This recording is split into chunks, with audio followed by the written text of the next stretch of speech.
Hello everyone. We are looking into electrical methods of subsurface investigation. Under that, we were in the previous lectures, we were looking into the resistivity methods. Toward the end of my last lecture, I showed you this slide wherein I had listed down broad applications of electrical resistivity methods. These are all some of the broad applications of the electrical resistivity methods which we had seen in the previous lectures. Today, let us focus little more on some site specific applications of electrical resistivity method. The first one, in this study, the electrical resistivity of the subsurface has been mapped or studied at the same location, but at different times, right. This is, let us say, T1, T2, T3. At some different time intervals, resistivity survey was repeated without disturbing the electrode arrangements. That means, electrodes are kept at the surface of the earth. Here in this method, we have followed electrical resistivity tomography.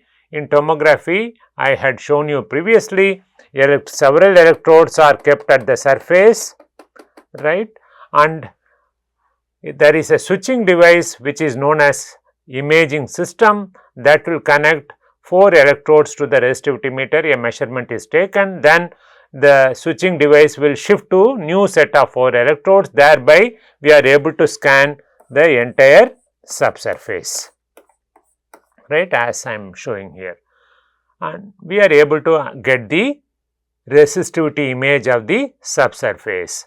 We have done this at time 1, let us assume today, right. Then we are going to repeat the measurement after, let us say, 15 days or after a month, 2 months, 3 months and so on.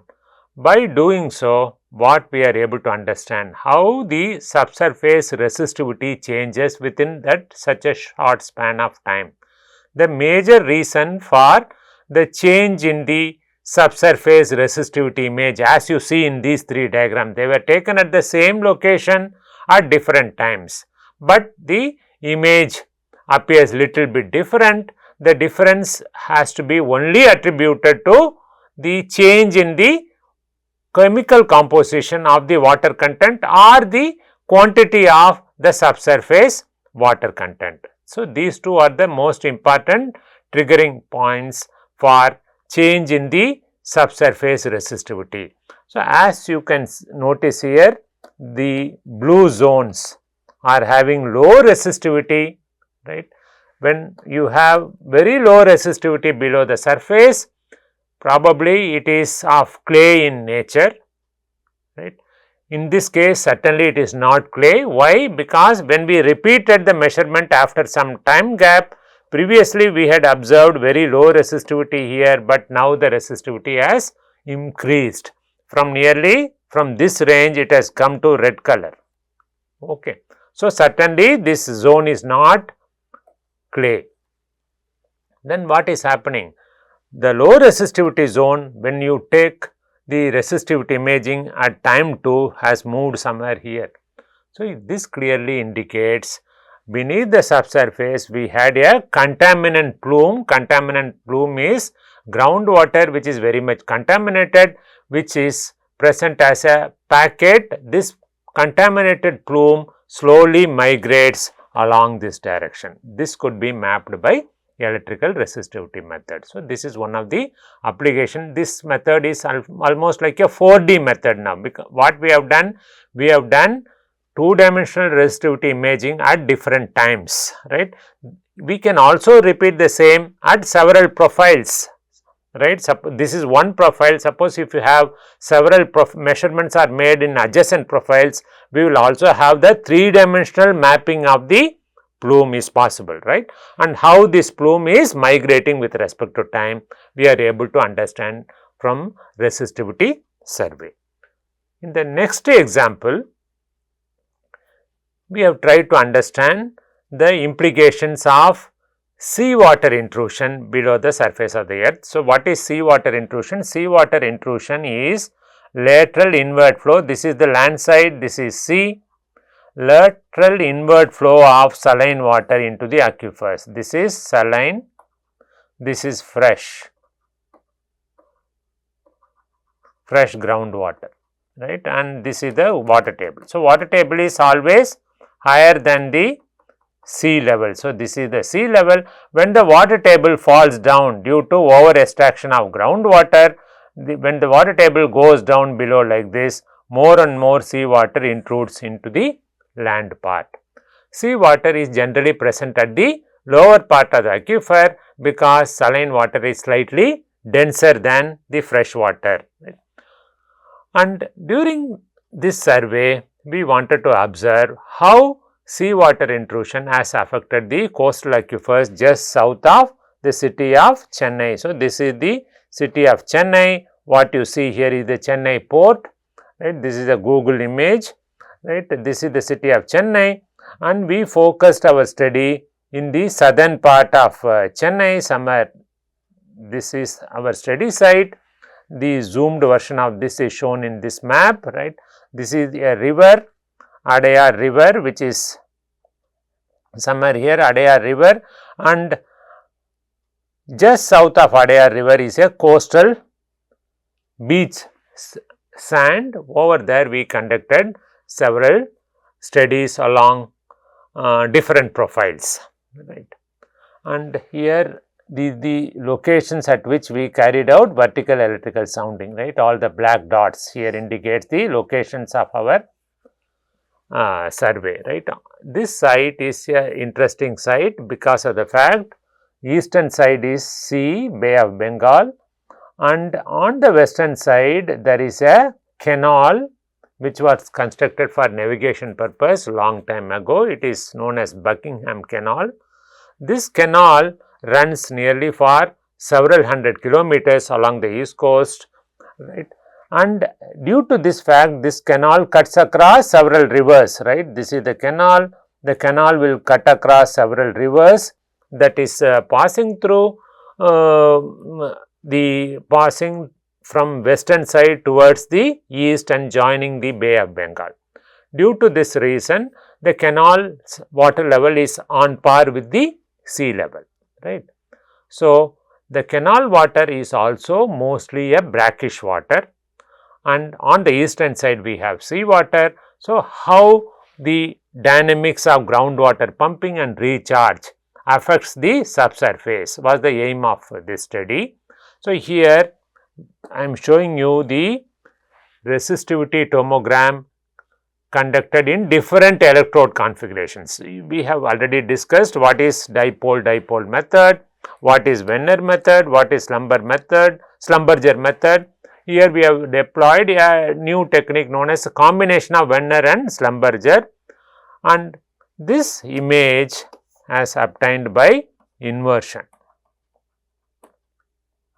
We have already seen what is inversion. Anyhow, I will repeat again.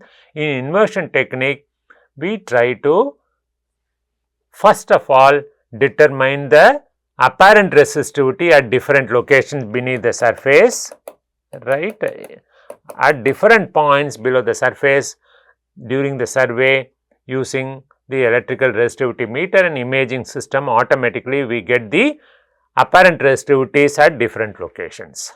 So, we set that aside and then we make use of a tool using which we assume certain geological configuration beneath the surface of the earth and then reproduce what is the likely apparent resistivity which we will measure at the surface of the earth for this electrode arrangement.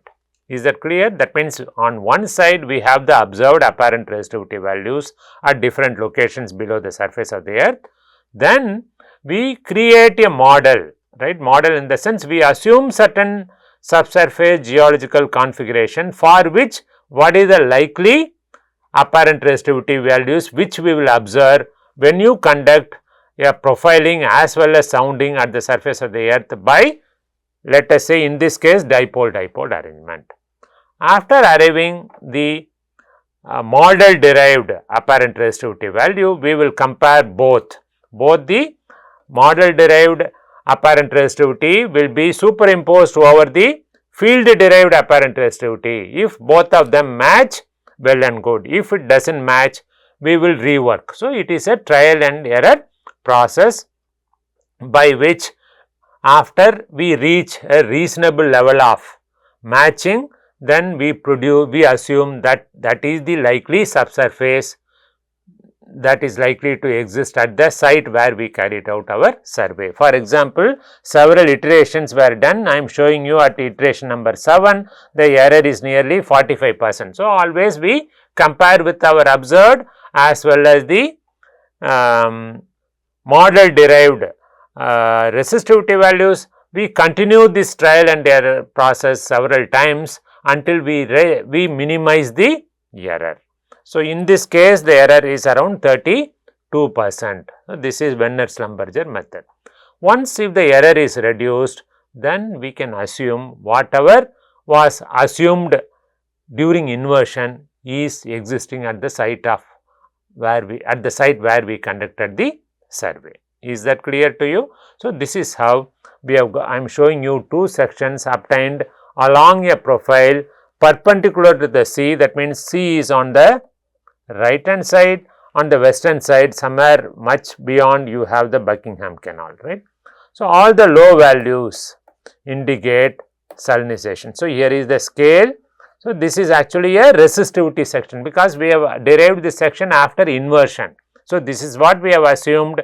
Whatever we have assumed reasonably matches with the measured values, right. So, these are all the packets of low resistivity, right. Low resistivity zones indicates probably the saline water affected, saline water intruded groundwater. In other words, seawater intrusion has come up to this place, but strangely here the values are not very low, indicating probably a plume of saline water which has entered into the aquifer got trapped. But however, the interpretation is still a question mark because of the fact we could not achieve best results, right. The error is still about 40%. So, in this case error is around 31%. This is Wenner-Schlumberger method. In both the cases, one thing is clear: beyond 10, 12 or 12 to 15 meters, we have high resistivity zone, indicating that the subsurface is something like what I am drawing. This is the sea and here is sand, and beneath the sand we may have a thin layer of weathered rock, beneath weathered rock massive rocks or fractured rocks, some fractures, right. So, this fractured rock gave rise to very high resistivity of the order of more than 3500 ohm meter. So, this is how by conducting resistivity profiling as well as sounding, which means it is a resistivity tomogram we have obtained perpendicular to the sea coast, that had indicated little information about the quality of groundwater as well as the geological conditions of the subsurface, right. So, one profile we have discussed in detail now. Similarly, we conducted survey along the entire coast at different locations, right, something like this 1, 2, 3, 4, 5. So, several such surveys were carried out perpendicular to the coast of the sea, right, nearly for about 100 to 120 meters depending upon the logistic constraints, right, and this is the extreme north and this is south, right, and for the profile this is east and this is west, okay. So, we conducted several profiles west to east as I am drawing here. The profile number 1 is, that is 1, it is extremely north, this is the last one, right. This is profile number 5. If you see, city of Chennai is somewhere here, right, heavily developed, urbanized, due to which the northernmost section is having more or less saline water everywhere within our profile of 120-25 meters we did, everywhere we have saline groundwaters. As you can see here in the scale, right, or in the legend, the resistivity is around 100 to 125, right, which means the salinity of groundwater may not be drinkable, around I can say approximately 3000 milligram per liter will be the total dissolved solids in groundwater, right. And as you move southwards, right, city is rapidly urbanizing towards south, right. This study was carried out nearly a decade ago, right. As you go southwards, the impact of salinization gets reduced, as you can see here, right. So, previously the entire section was saline, here it is little bit less, here it is getting reduced, further here it is very less. Extreme south, the salinization is little more higher, that is because of the presence of backwater, right. There are seawater can enter inland where some boating is also going on. So, due to which here the impact of salinization is little bit higher.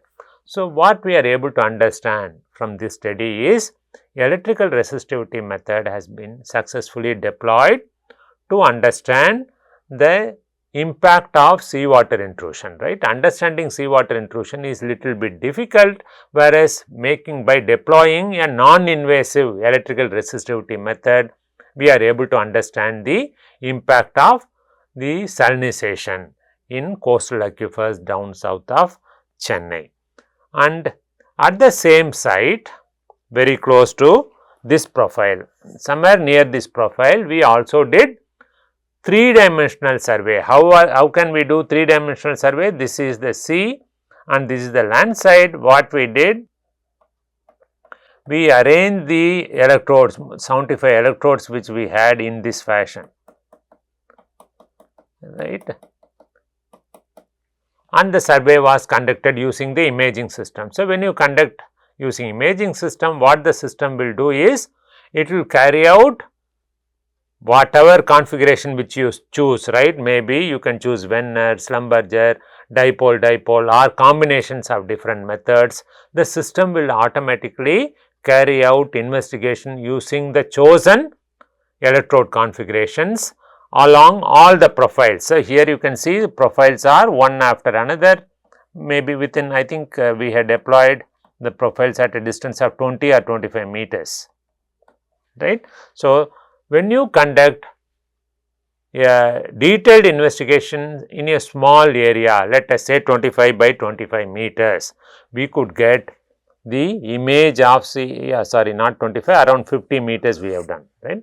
So, 50 by 25 meters. So, this is 25 meters. So, what we did, this is the sea, we had 50 meter profiles, I think we did along 4 or 5 profiles. This distance is 25 meters.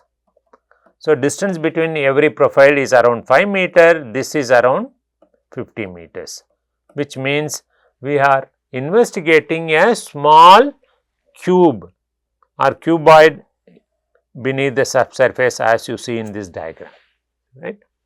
Here we could get the image along different profiles one after another, and using the software we can cut, slice and see what is inside, right. This is the cut portion actually. So, using the software we are able to slice wherever you want to have the picture of the subsurface, right, derived from resistivity survey.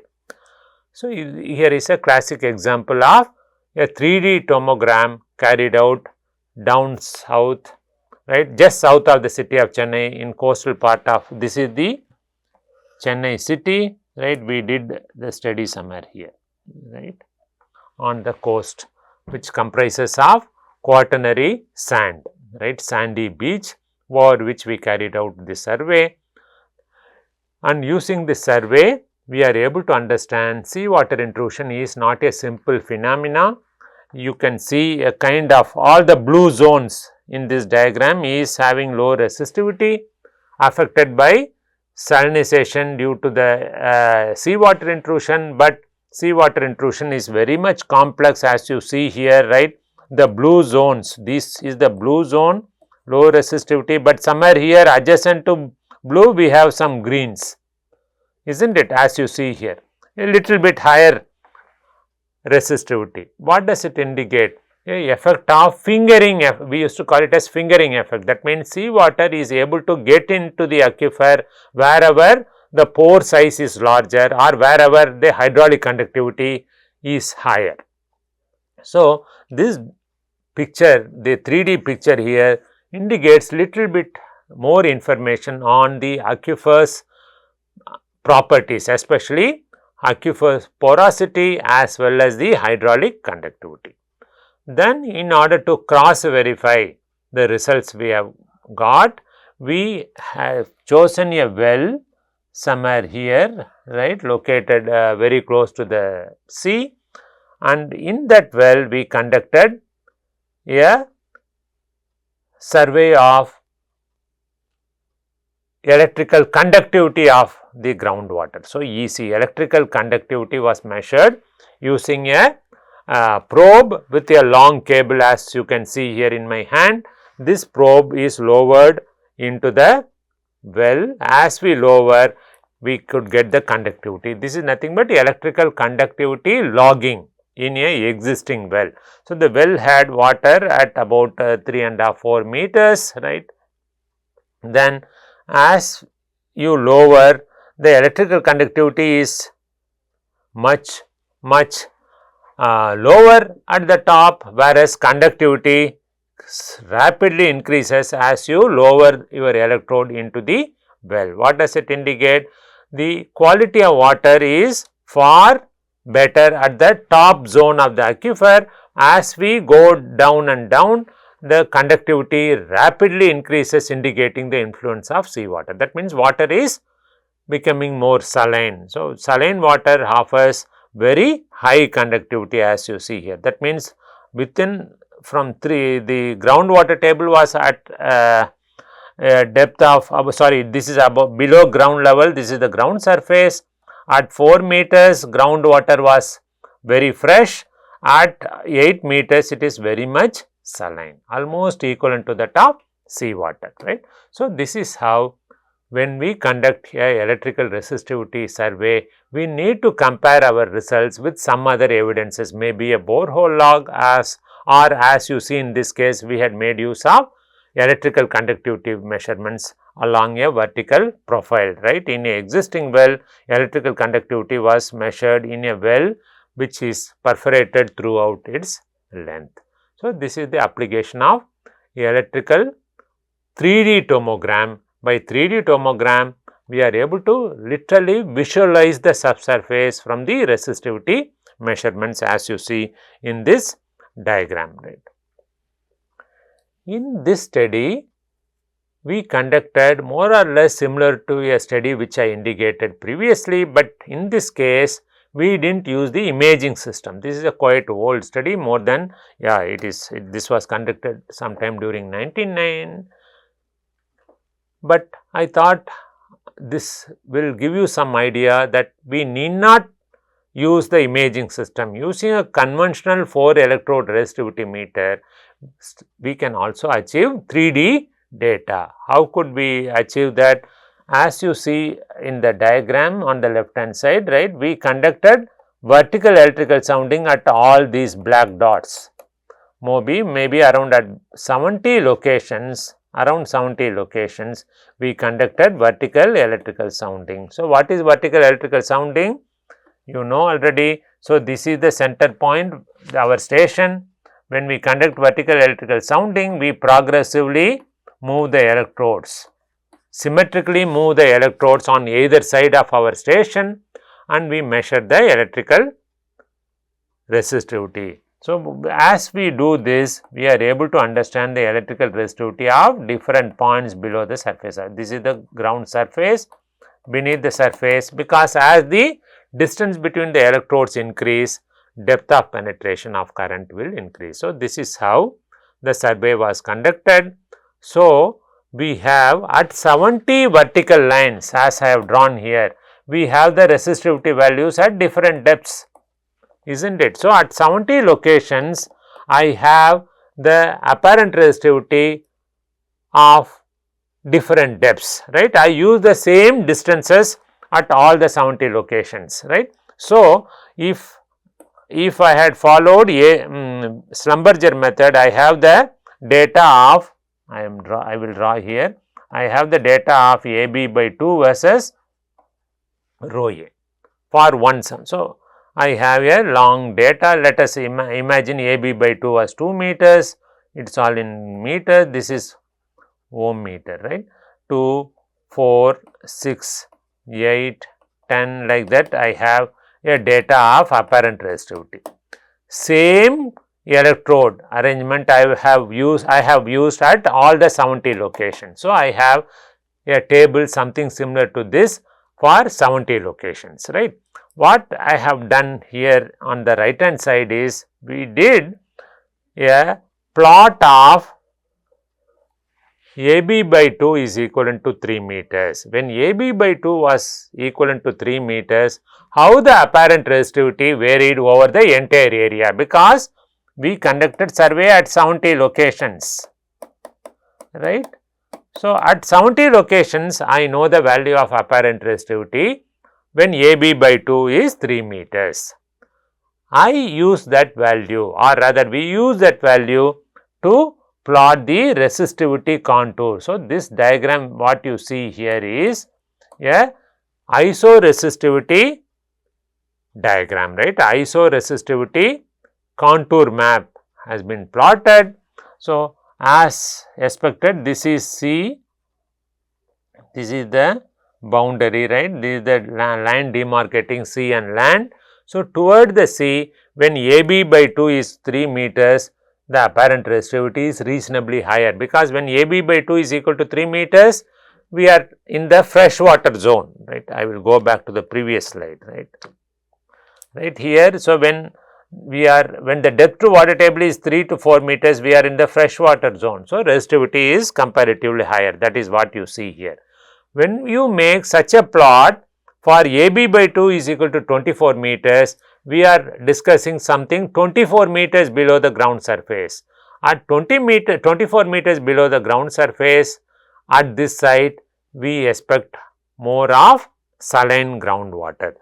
That is what has been indicated here. Here you see the values are around 10 ohm meter, whereas at the same location at a shallow depth, here the resistivities are comparatively higher, it is around 200 to 300.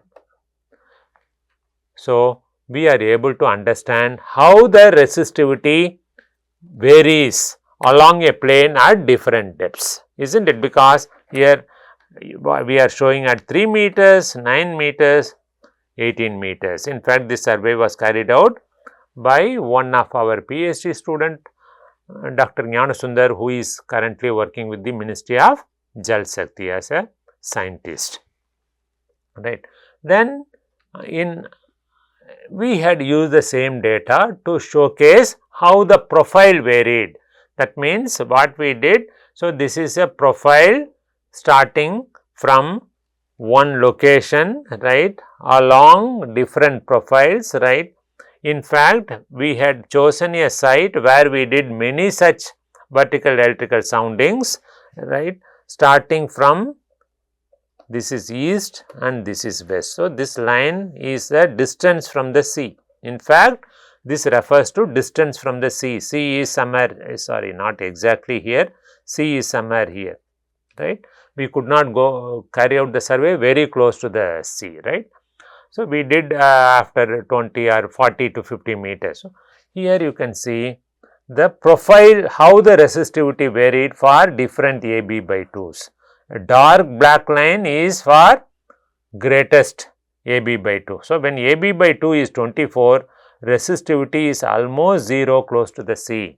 Resistivity is almost close to 0 for other depths also. What does it indicate? So, this is the configuration of the beach. I am drawing a cross section, this is sea, right, and this is likely to be the water table.